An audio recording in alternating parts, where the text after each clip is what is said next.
everyone, and welcome back to another episode, as I take you back to 19th century in USA. Emma Molley was a well-known preacher, a leader for temperance, the movement against alcohol, a writer, and a publisher. She opened her home to people who were lost and lonely, much like how someone might take in stray cats. Emma had one adopted daughter and two foster daughters. She also helped George Graham, a man who had been in prison, by giving him a job at her newspaper after she met him while preaching there. They all lived together happily on Emma's farm in Missouri. However, things took a dark turn. George Graham was involved in a romantic relationship with both Emma and her foster daughter, Cora Lee. When George decided to marry Cora without first getting a divorce from his current wife, it led to a terrible series of events. This decision sparked a murder, a lynching, and a scandal that affected the entire family.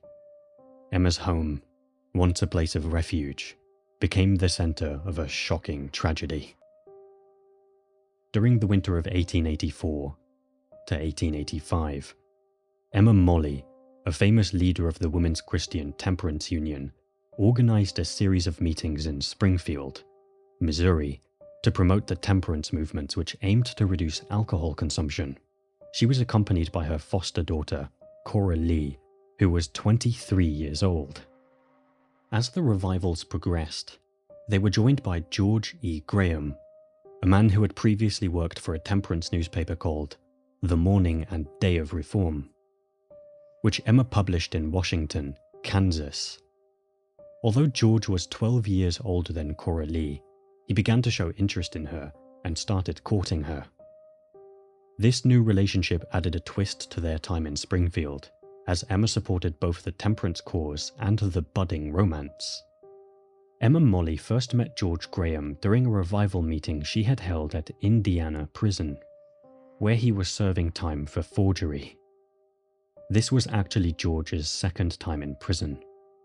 In 1871, George had married a woman named Sarah Gorham in Fort Wayne, Indiana. They had two sons together, and for a time, it seemed like they were building a family. However, just 2 years later, George got into serious trouble again and was sentenced to 5 years in prison for stealing a horse. When he was convicted, Sarah decided to divorce him, feeling she could not stay with someone who repeatedly broke the law.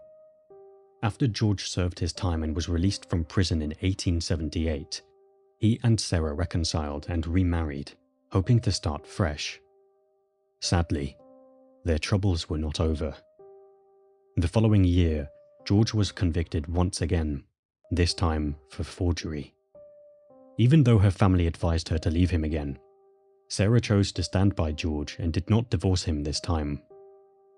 This decision showed her loyalty, but it also meant she had to face the challenges that came with being married to someone with a troubled past. Their relationship was complicated, filled with hope and despair, as they tried to navigate life together despite George's mistakes. When George Graham was released from prison for the second time, he looked for Emma Molley, who was well known for her work in the temperance movement. Emma offered him a job at her newspaper in LaPorte, Indiana. George decided to follow Emma as she moved her work from Indiana to Illinois, and then to Kansas. In 1885, after finishing her revival meeting in Springfield, Emma made another big move. She bought a farm near Brooklyn, Missouri, which was about 5 miles west of Springfield. During this time, Cora Lee, Emma's foster daughter, married George Graham in July, not knowing that he was still married to Sarah. To create a loving home for everyone, Emma called for her other children to join them on the farm. This included another foster daughter, an adopted daughter, and her biological son.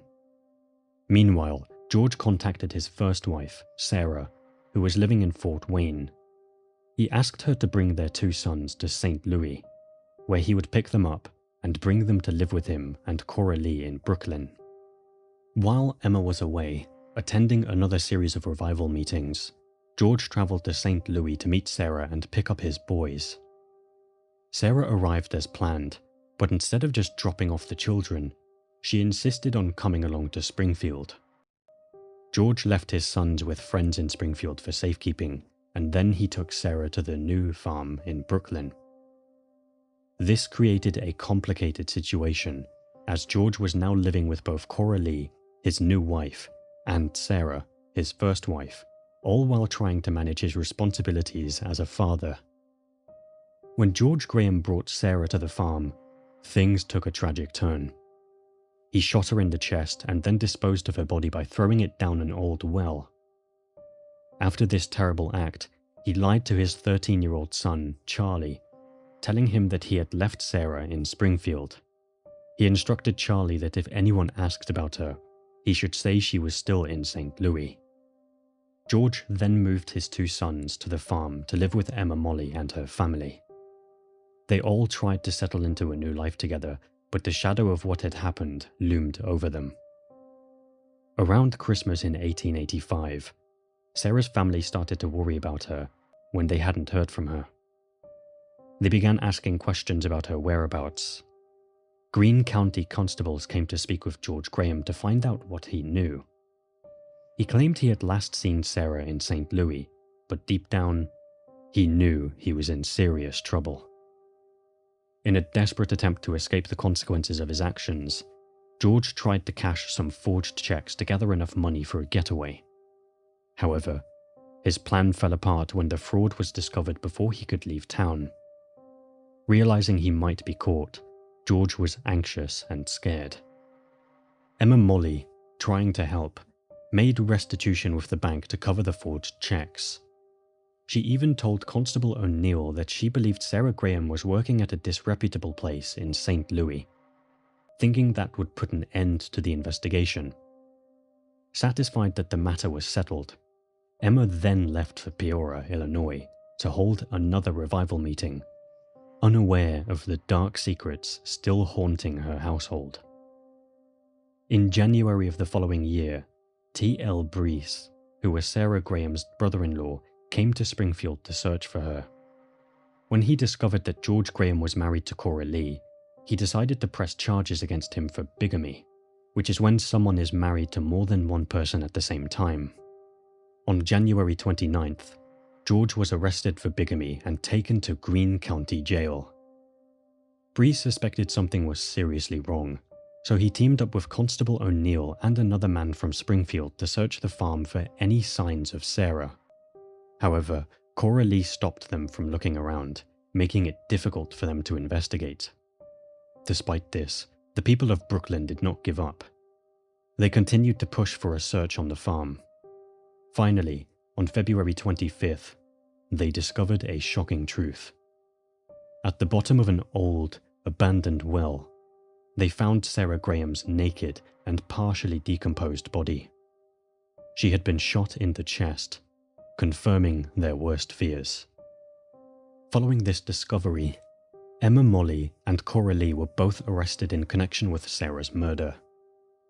Emma was charged as an accessory after the fact, meaning she helped George after the crime was committed, while Cora was charged as an accessory before the fact, suggesting she had knowledge of the crime beforehand. They were taken to the Polk County Jail in Bolivar for their safety and to await further proceedings. Meanwhile, George Graham remained in Greene County Jail, where he was now facing a murder charge, adding to the already serious situation. The entire community was shaken by the events, and many were eager for justice.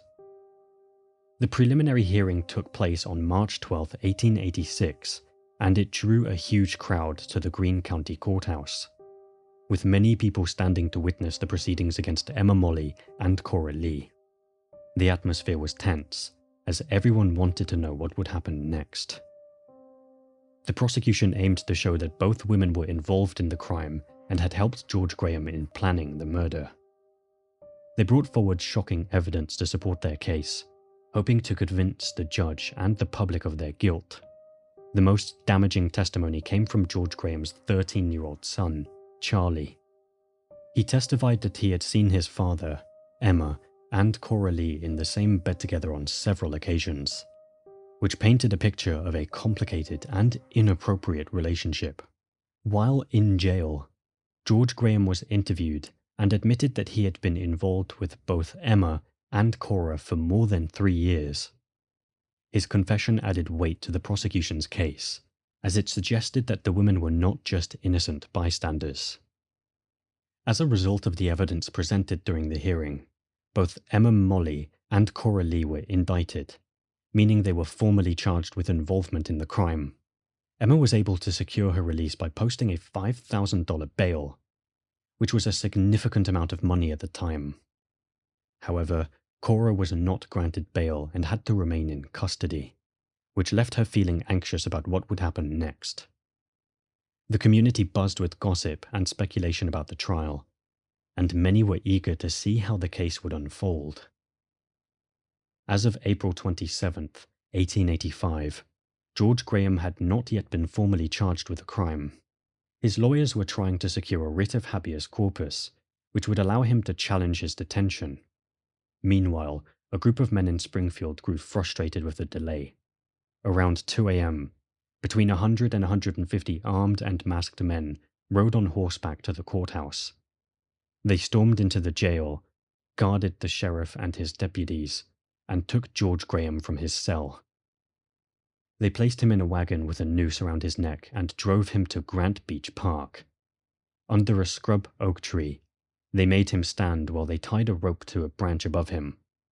The mob asked him if he had any last words. George said he loved his children and insisted that both Emma and Cora were innocent. Then, the mob pulled the wagon out from under him, leaving George hanging from the tree. It took him 21 minutes to die, a long and painful wait. The mob vanished by 5 a.m., just as the sheriff arrived to cut George down. A note was pinned to his back, signed by the 300. It claimed their right to remove from our midst the worst criminal who had ever infested our country.